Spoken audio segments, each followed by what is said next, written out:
അസ്സലാമലൈക്കും, welcome back. അപ്പോൾ ഇന്നത്തേത് നല്ലൊരു ബ്രേക്ക്ഫാസ്റ്റ് റെസിപ്പിയാണ്. ഇതിലോട്ട് നമ്മൾ ഈസ്റ്റോ സോഡയോ ഇനോ ഒന്നും ചേർക്കാതെ നല്ല പെർഫെക്റ്റ് ആയിട്ടാണ് നമ്മളിത് ഉണ്ടാക്കിയിട്ടെടുക്കുന്നത്. അപ്പോൾ നമുക്കിത് ഉണ്ടാക്കുന്നത് എങ്ങനെയെന്ന് കണ്ടു നോക്കാം. കണ്ടുകൊണ്ടിരിക്കുന്ന സമയത്ത് നിങ്ങൾക്ക് ഇഷ്ടപ്പെടുവാണെങ്കിൽ നിങ്ങളുടെ എല്ലാ സപ്പോർട്ടും ഉണ്ടാവുക. ലൈക്ക് ചെയ്യാനും സബ്സ്ക്രൈബ് ചെയ്യാനും കമൻറ്റ് ചെയ്യാനും ഒന്നും മറന്നു പോകണ്ട.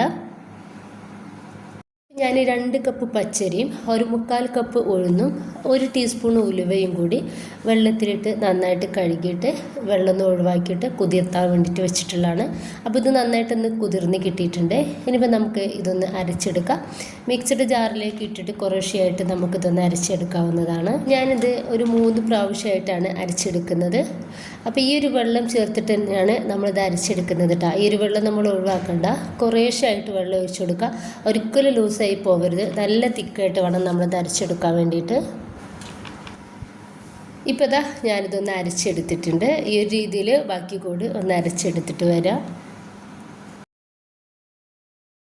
ഇപ്പോൾ മുഴുവനായിട്ട് തന്നെ ഞാനൊന്ന് അരച്ചെടുത്തിട്ടുണ്ട്. ഇനിയിപ്പോൾ കൈ വെച്ചിട്ട് നമുക്ക് ഒരു 2-3 മിനിറ്റ് ഇത് നന്നായിട്ട് ബീറ്റാക്കി എടുക്കണം.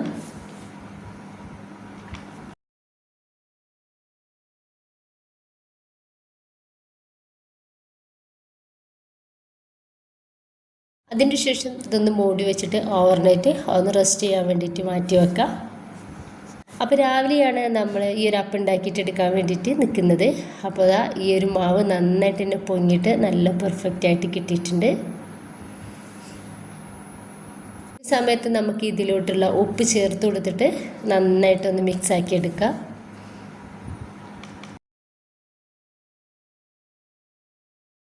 നന്നായിട്ട് ചൂടായിട്ടുള്ള പാനിലോട്ട് ഇതിൽ നിന്ന് ഒരു കയ്യിൽ മാവ് ഒഴിച്ചെടുത്തിട്ട് ചെറുതായിട്ട് നമുക്കിതുപോലെ ഒന്ന് ചുറ്റിച്ചെടുക്കാം.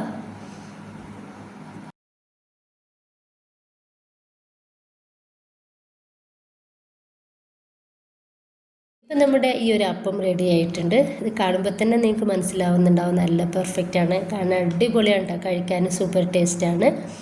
അപ്പോൾ ഞാനിത് മുഴുവനായിട്ട് ചെയ്തെടുത്തിട്ടുണ്ട്. ഭയങ്കര സോഫ്റ്റാണ് നമ്മുടെ ഒരു അപ്പം, നല്ല ടേസ്റ്റിയാണ്. അതുപോലെ ഈ ഒരു ചട്നി സൂപ്പറാണ് കേട്ടോ. അപ്പോൾ ഇതിൻ്റെ വീഡിയോ ഞാൻ ഇട്ടിട്ടുണ്ട്.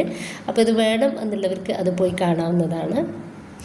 അപ്പോൾ ഇതുപോലെ എല്ലാവരും ഒന്ന് ട്രൈ ചെയ്ത് നോക്കുക. ഇഷ്ടമായിട്ടുണ്ടെങ്കിൽ നിങ്ങളുടെ എല്ലാ സപ്പോർട്ടും ഉണ്ടാവുക.